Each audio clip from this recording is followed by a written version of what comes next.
Hello and welcome. Today we are going to speak about wheat. Wheat, very well known as the hybridized wheat of today. Most commonly, wheat was always used that our ancestors used for their cooking purposes, and it was used in a variety of preparations. Today, wheat has reduced to just becoming a pasta or a cereal or a wheat roti, or maybe the refined wheat has become a naan, or it has become any product that is made out of maida. Now this particular wheat ancestrally was not bad. Why do we say that you should not eat wheat now as compared to ever before? More and more people today are being diagnosed as people who are having digestive disorders, people who are having IBS, which is irritable bowel syndrome.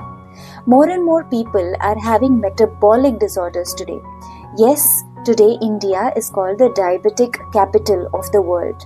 But did you know that diabetes is also something that actually emanates from your digestion system, your metabolism? So diabetes actually is also emanating from a metabolic disorder. So when we speak, people are about metabolism, digestion, wheat makes it a little difficult, but it never did when our ancestors used to consume it. Why does it happen today? In the 1960s, the hybridization process happened, and after this hybridization process, by 1970s, every wheat, every pasta, every cereal, every bread or any wheat flour that came in the market was always the hybridized wheat.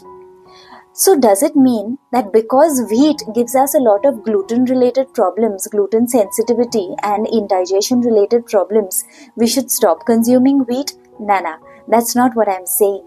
What I'm saying is that let's not consume the hybridized wheat, because this hybridized wheat has actually changed the molecular structure of the gluten, and hence it has become more glutinous. It has become a little more difficult to digest. Did you know that the wheat that you get in the market today, in the processing, is processed with sulfuric acid? Because of this, it moves into your intestines. It is usually not getting fully digested, but yet it is getting pushed ahead and ahead.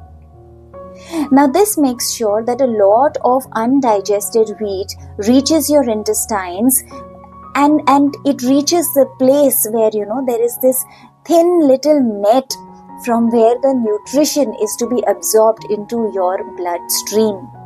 These undigested particles enter your bloodstream. It tears that net. That net has such thin holes into it from where the nutrition is absorbed from the food that you consume into your bloodstream. The holes in that net is as less as 1/7 of a micron.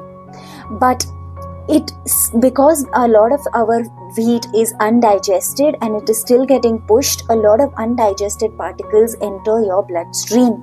In the process, it starts tearing that net, which is 1/7 of a micron.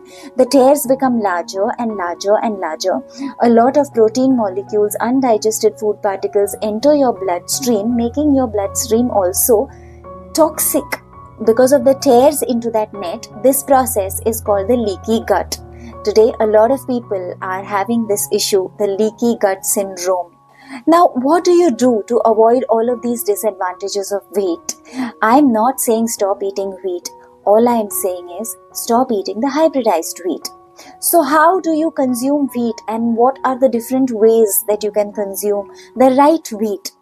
The ancient grain of wheat in different parts of the world has different names.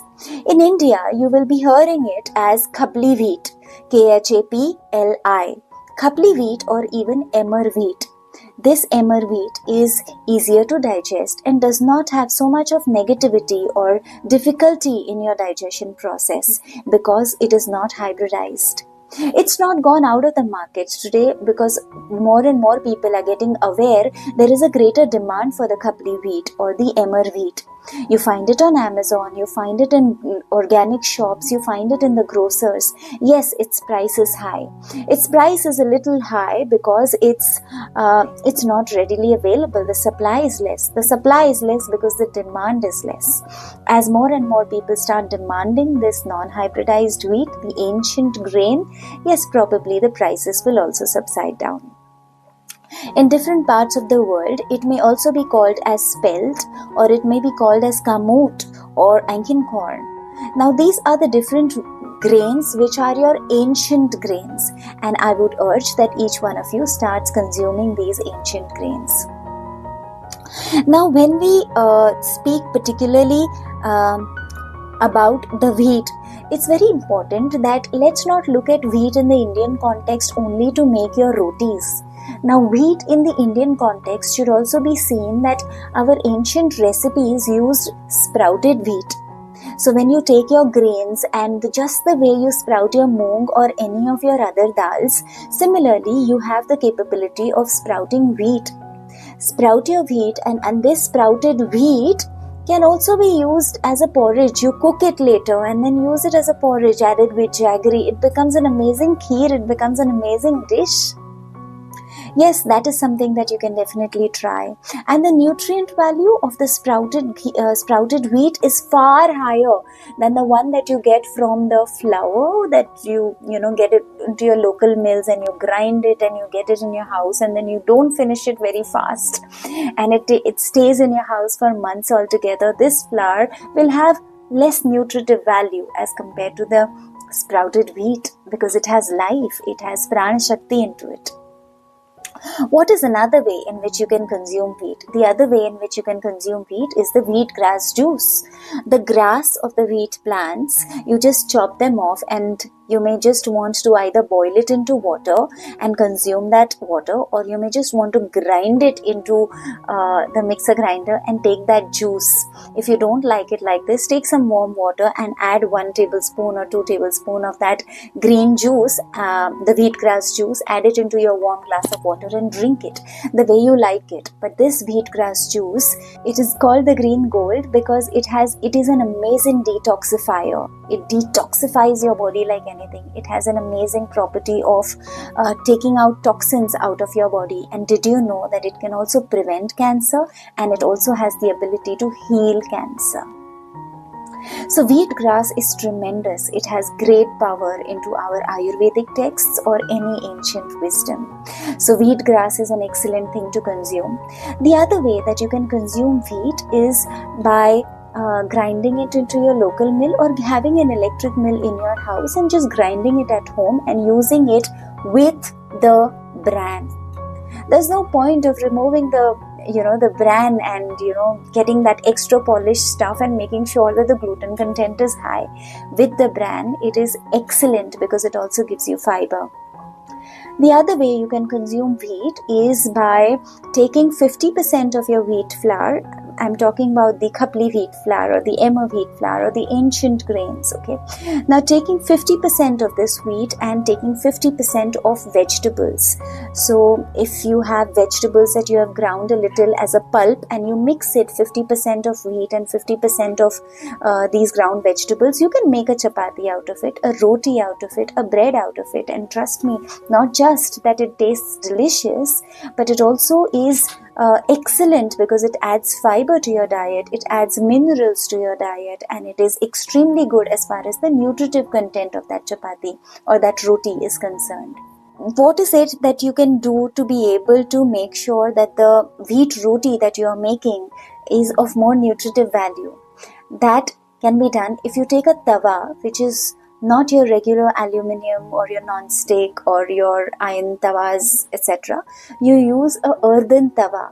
So when you make your roti on an earthen tawa, it just doesn't fluff up immediately. It takes a while, and because it takes a while, it gets cooked extremely well. So when you put your regular roti on your regular tawas and it fluffs up in less than a minute, be rest assured that the starches in that wheat are not completely cooked. Okay, and hence it may lead to certain digestive disorders, but that does not happen when you use a earthen tawa. So that is something that you definitely must try. If you want to eat bread, then you try and consume a millet bread. If you want to eat upma, then you make a millet upma. All of this can be done extremely well.